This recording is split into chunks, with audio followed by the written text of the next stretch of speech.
Bismillahirrahmanirrahim. Alhamdulillahirrahmanirrahim. Wassalatu wassalamu ala israfil anbiya wa mursalin wa ala alihi wa sahbihi ajmain amma ba'du. Nama saya Muhammad Syafri Hidayat. Saya dari kelas Ilmu Politik tahun 2018. Dalam mata kuliah kepemimpinan politik ini diberikan tugas oleh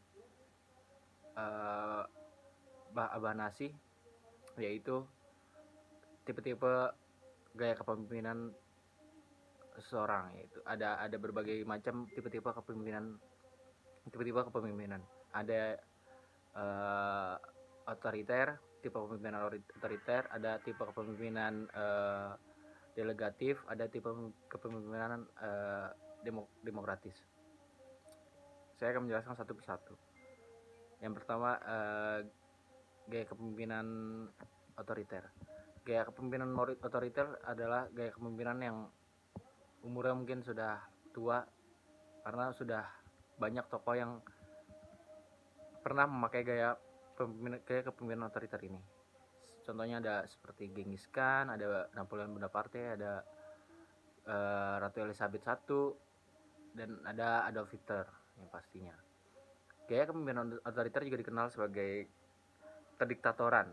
Gaya kepemimpinan otoriter ini biasanya adalah gaya manajemen yang menumpukan decision making pada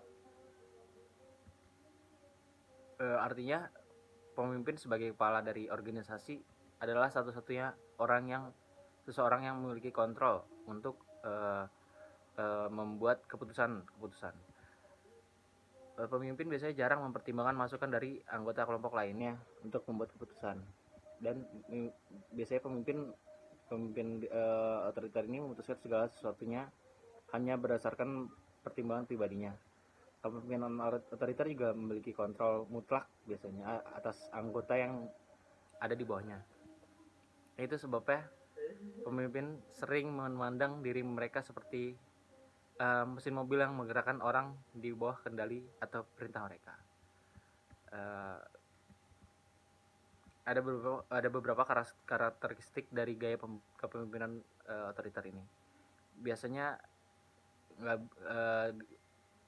seorang pemimpin otoriter tidak meminta atau menerima masukan dari orang lain untuk mengambil keputusan, dan dia juga biasanya membuat semua keputusan dalam perusahaan atau organisasinya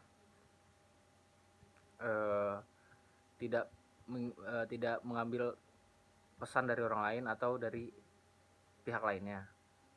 Biasanya pemimpinnya juga mengarahkan untuk memberi mandat terkait sebuah kebijakan atau metode dan tindak lanjut. Dan juga biasanya anggota kelompok juga jarang dipercaya untuk membuat keputusan. Lalu juga pekerjaan cenderung sangat terstruktur dan sangat kaku.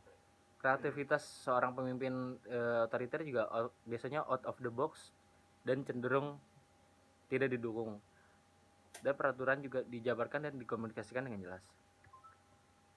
Namun dalam konteks ini, kompetensi kepemimpinan sebetulnya menjadi kunci yang sangat berarti. Maka dari itu, tidak seimbang orang yang juga bisa menjabat kepemimpinan dalam organisasinya dengan gaya otoriter. Agar caranya efektif, pemimpin otoriter harus menunjukkan kompetensi dan kecerdasan emosional. Salah satunya adalah kemandirian. Yang pertama mungkin adalah kemandirian. Pemimpin memikul beban moral yang tidak main-main untuk bisa menghasilkan keputusan yang tepat. Mereka juga harus siap dan mampu menghadapi setiap tantangan yang datang dan yang ada. Maka dari itu ia harus menunjukkan kemandirian yang amat tinggi. Jadi juga biasanya seorang pemimpin otoriter juga sangat mengandalkan intuisi dan keyakinan diri sendiri untuk bisa mengenali masalah. Yang kedua, pemimpin otoriter itu sangat bertanggung jawab.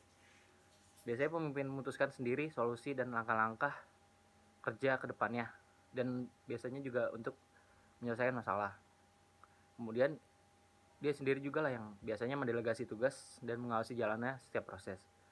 Maka dari itu ia juga harus siap bertanggung jawab penuh selama ia memimpin suatu organisasi itu atau tim itu untuk membuat keputusan penting seiring waktu berjalan. Jika berhasil maka sangat dihargai sebagai seorang pemimpin otoriter, maka diapresiasikan padanya atas jasa-jasanya. Begitupun sebaliknya, jika rencana gagal total, mereka sendirilah yang menanggung akibatnya.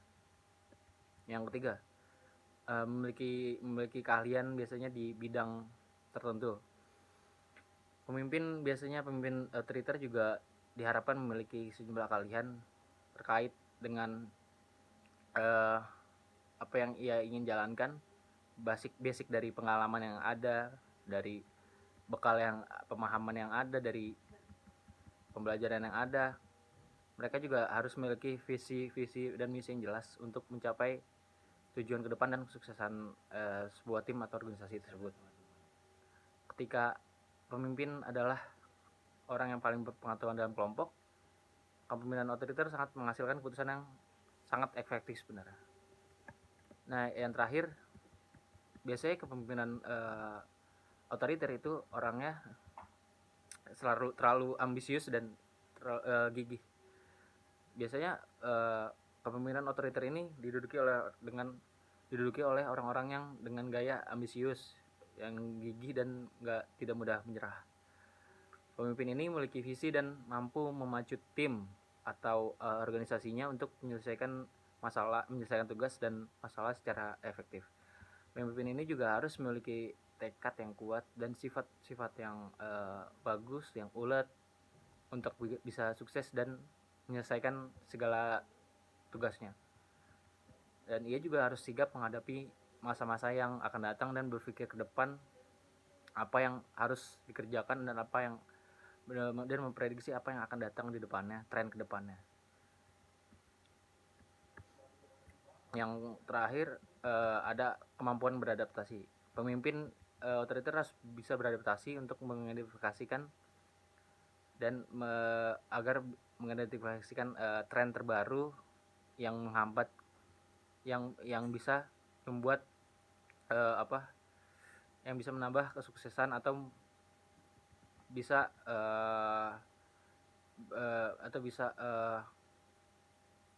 menambah anjrit jauh-jauh. Yang terakhir ada kemampuan beradaptasi. Pemimpin otoriter harus bisa beradaptasi atau mudah beradaptasi dengan tren terbaru untuk mencapai tujuan selanjutnya. Pemimpin otoriter ini juga harus bisa tampil penuh percaya diri meski di bawah tekanan yang berat. Hal ini biasanya memberikan rasa aman bagi setiap orang yang ada di bawahnya atau pengikut-pengikutnya. Karena mereka benar-benar hanya bergantung pada pemimpin tersebut sebagai pembuat keputusan tunggal.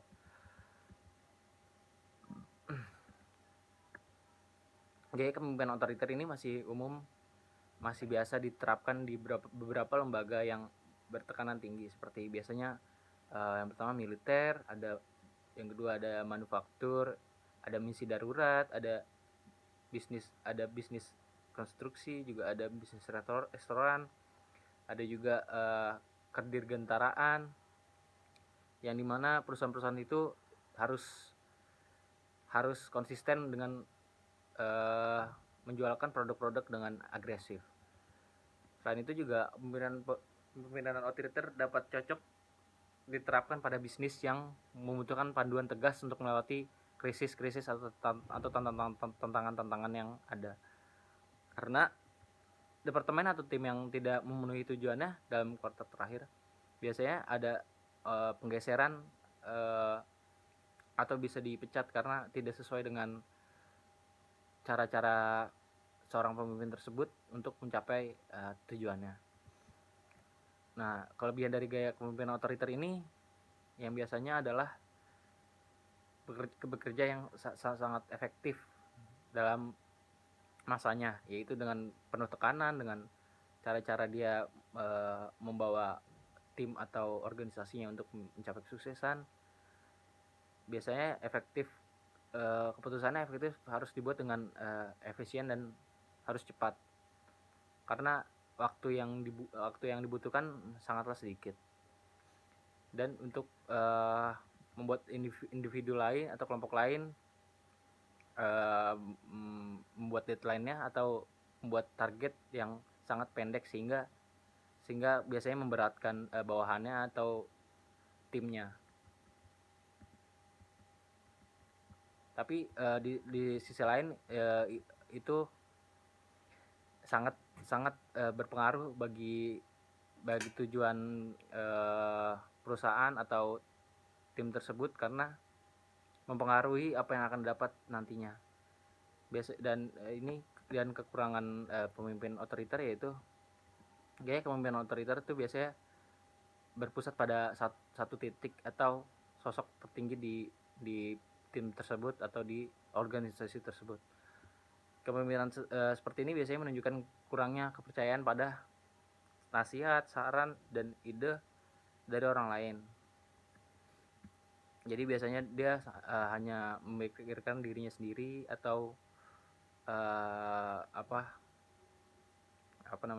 atau ambisinya atau tujuan pribadinya, biasanya dia sangat memikirkan itu. Tapi di sisi lain juga gaya kepemimpinan otoriter sangat membuka peluang bagi pemimpin untuk menyalahgunakan jabatannya. Tindakan yang seenaknya ini bisa, misalnya segala bentuk hukuman, larangan, peraturan juga dapat diubah dengan secara seenaknya atau sepihak. Biasanya pemimpin otoriter juga biasanya menilai kesuksesan kepemimpinan itu dari rasa yang bersifat kaku, sifat yang sangat keras, dan juga sangat memberikan tekanan pada bawahannya. Gaya kepemimpinan otoriter ini juga beresiko tinggi untuk membuat perusahaan bergantung hanya pada satu orang. Jadi ketika pemimpin otoriter ini keluar dari perusahaan, orang-orang yang di bawahnya biasanya maksudnya fungsinya jadi nggak ada, karena dia nggak mendapetin arahan-arahan dari seorang pemimpin tersebut.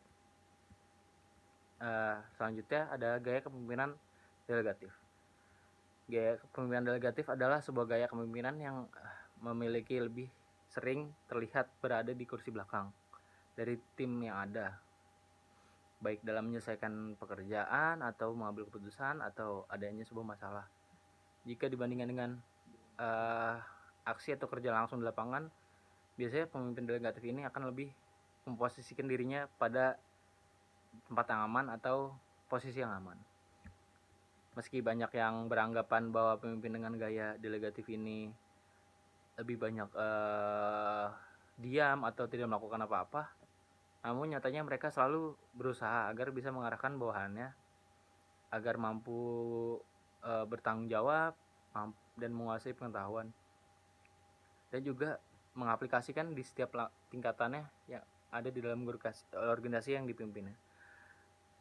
Biasanya setelah membentuk sebuah manajemen yang bagus yang ia percaya, maka hal selanjutnya yang akan dilakukan oleh para pemimpin delegatif ini ialah memberikan kendali penuh akan proses kerja maupun hasil akhirnya kepada setiap anggota ataupun tim yang ia percaya atau yang ia tunjuk. Meskipun dalam organisasi tersebut mereka tetap memegang jabatan sebagai seorang pemimpin, namun beberapa hal yang harus menjadi tanggung jawab dan hak dari seorang pemimpin akan menjadi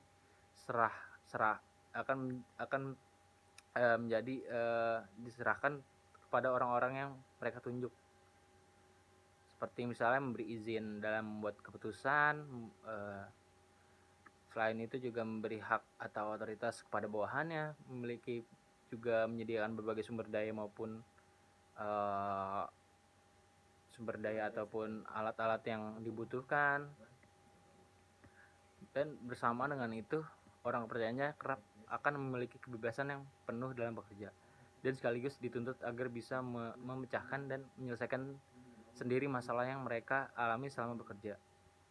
Dari penjelasan sekilas tadi dapat kita lihat bahwa para pemimpin dengan gaya kepemimpinan delegatif ini sebagai sosok yang kerjanya hanya menyusun manajemen tim atau organisasi dan melimpahkan tanggung jawab dan wewenangnya ke orang yang dipercayai, lalu duduk santai sambil menunggu hasil yang akan diberikan oleh kebawahannya. Keunggulan kepemimpinan delegatif tentu bukan tanpa sebab mengapa orang banyak mengatakan bahwa kepemimpinan delegatif sangat diperlukan untuk mengembangkan organisasi maupun perusahaan, melainkan karena gaya kepemimpinan ini memiliki banyak kelebihan yang cocok untuk memunculkan perubahan besar bagi organisasi atau perusahaan atau timnya yang ia pimpin. Contohnya adalah menonjolkan keahliannya, menonjolkan keahlian timnya bekerja. Di bawah kepemimpinan delegatif ini, biasanya setiap anggota berpotensi untuk memiliki potensi diri yang tinggi sehingga dapat bekerja secara mandiri dan berusaha untuk menjadi individu yang terampil sehingga dapat berkontribusi bagi tim dan organisasinya. Hal ini tentu tak lepas dari peran pemimpin delegatif tersebut yang dapat mengenali keahlian setiap anggota atau bawahannya dengan baik, sehingga pemimpin dapat memberikan posisi yang sekiranya tepat bagi setiap bawahannya untuk mengambil tanggung jawab dan kendali atas apa yang diperintahkan. Biasanya kinerja tim ini akan menjadi lebih maksimal lagi dengan adanya beberapa bimbingan dari seorang pemimpin, dan kedepannya setiap anggota tim akan dapat secara mandiri menjalankan pekerjaannya dan perannya secara baik. Terlebih lagi, sebagian besar orang pada dasarnya memiliki inisiatif yang lebih dalam bekerja maupun dalam belajar ketika dirinya diberi sebuah kewenangan. Salah satu kelebihan dari pemimpin delegatif yaitu biasanya memanfaatkan keahlian tim untuk menutupi kekurangannya. Setiap pemimpin yang besar biasanya pasti memiliki kekurangan, karena memang tidak mungkin baginya untuk benar-benar menguasai semua hal dengan baik dan sempurna. Bahkan bukan sesuatu yang aneh jika dalam beberapa hal bawahan memiliki kemampuan yang lebih baik daripada pemimpin tersebut. Dengan menyadari hal ini, biasanya sang pemimpin dapat menggunakan delegasi tersebut untuk mengandalkan kemampuan seseorang tersebut untuk bekerja dengan baik dan dikerjakan dengan baik dan juga berkompeten, sehingga orang tersebut biasanya ditarik untuk menutupi kekurangan seorang pemimpin tersebut, karena ia tahu bawahannya ini memiliki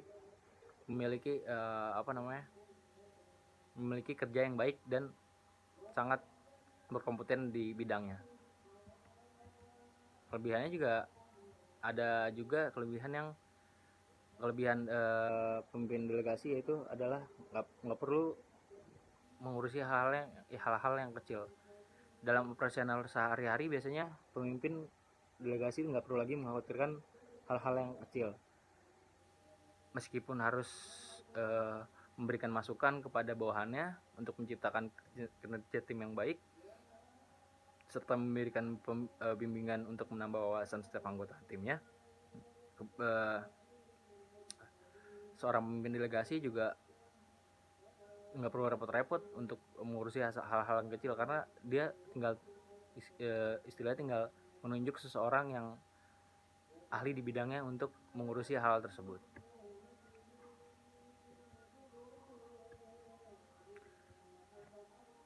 Yang selanjutnya ada gaya kepemimpinan demokratis. Gaya kepemimpinan demokratis ini sedikit mirip dengan paham politik demokrasi. Ya lumayan banyak yang mirip sih sebenarnya. biasanya kepemimpinan politik demokratis ini menuntut pembagian kekuasaan yang setara di dalam organisasi atau timnya. Jadi nggak ada satu pihak yang bisa mendominasi dan dari pihak yang lainnya nggak ada yang bisa mendominasi untuk mengambil keputusan. Gaya demokratis ini biasanya menunjukkan hierarki. Pemimpin yang menganut gaya ini biasanya membuka kesempatan yang sama bagi para anggota-anggotanya untuk berpartisipasi dalam mengambil keputusan. Dari suara dari tiap-tiap anggotanya juga diperlakukan sama. Dan di sini ide-ide mereka ditukar secara bebas tanpa dihakimi karena diskusi sangat dianjurkan.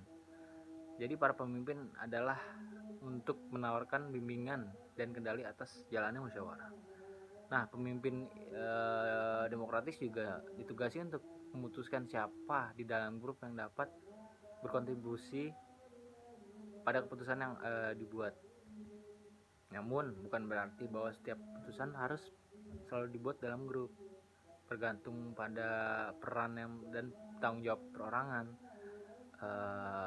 Keputusan final pun juga mungkin hanya ada di tangan pemimpin. Seorang pemimpin mungkin dilimpahkan kekuasaan lebih dengan persetujuan dari anggota tim mereka untuk membuat keputusan tertentu.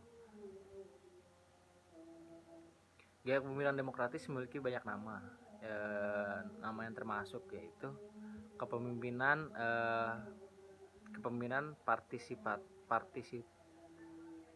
partisipatif. Dua itu ada kepemimpinan bersama, ada manajemen open book, ada pengambilan keputusan partisipatif, dan juga ada gaya manajemen demokratis. Contoh-contoh karakteristik kepemimpinan demokratis yaitu pemimpin mengharapkan bawahannya untuk melapor berbagai macam apa yang sudah mereka lakukan mengenai proses-prosesnya atau tugas yang sudah mereka lakukan dan selesaikan secara tepat. Dan pemimpin juga mengharapkan bawahan untuk menunjukkan kepercayaan diri dan kemampuannya untuk menyelesaikan sesuatu tanpa pengawasan dari seorang pemimpinnya.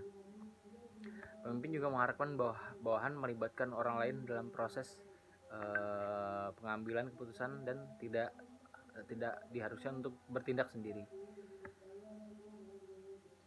Selain tiga di atas juga selain tiga itu juga beberapa karakteristik utama dari kepemimpinan demokratis juga ada juga anggota kelompok yang didorong untuk berbagi gagasan dan pendapat. Meski pemimpin yang tetap ketok palu atau ibaratnya yang memutuskan keputusan akhir. Anggota kelompok juga merasa lebih terlibat dalam proses pengambilan keputusan, sehingga mereka lebih cenderung peduli dengan hasil akhirnya.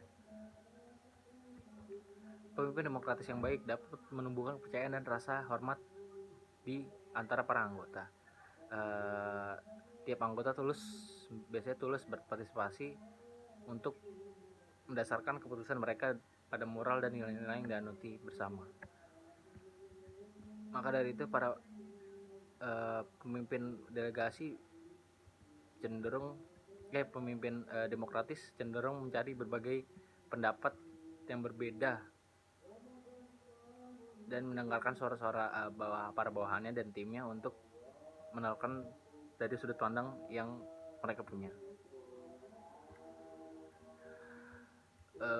Gaya kepemimpinan ini sangat menguntungkan biasanya.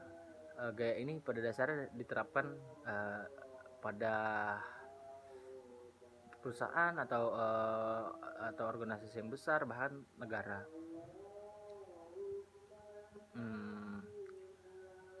Manajemen seorang pemimpin demokratis biasanya lebih cocok dan paling menguntungkan jika dipakai dalam industri seperti konten kreatif, konsultasi, servis, dan pendidikan. Dan kelebihan gaya kepemimpinan demokratis ini yaitu meningkatkan produktivitas kerja setiap anggota secara drastis karena kontribusi yang lebih baik dari anggota kelompok, dan juga peningkatan moral kelompok atau timnya. style gaya pemimpinan demokratis ini mendorong kreativitas dan menghargai suara setiap anggotanya, maka cenderung mudah berkomitmen dan terinspirasi untuk berkontribusi. Selain itu, gaya kepemimpinan ini juga melibatkan penilaian umpan balik antara pemimpin dan bawahan. Pemimpin dapat memiliki kinerja anggotanya, begitupun sebaliknya. Kekurangan gaya kepemimpinan demokratis yaitu gaya kepemimpinan ini biasanya jalannya di diskusi untuk mengambil keputusan akan berubah runyam jika setiap anggota kelompoknya tidak bisa berkomunikasi dengan baik. Dalam satu grup ini juga dengan banyak suara, jadi bukan mustahil penyampaian ide dan pendapatan akan saling tumpang tindih.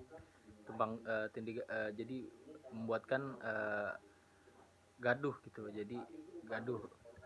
Alih-alih produktif, pemimpin jadinya harus lebih aktif berperan sebagai istilahnya wasit untuk menengahi setiap pihak agar semua suara dapat terdengar.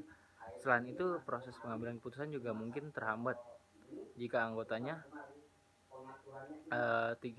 jika anggotanya jika anggotanya saling serang. Mungkin itu saja yang bisa dijelaskan. Kurangnya mohon maaf. Wabillahi wal taufiq hidayah. Wassalamualaikum warahmatullahi wabarakatuh.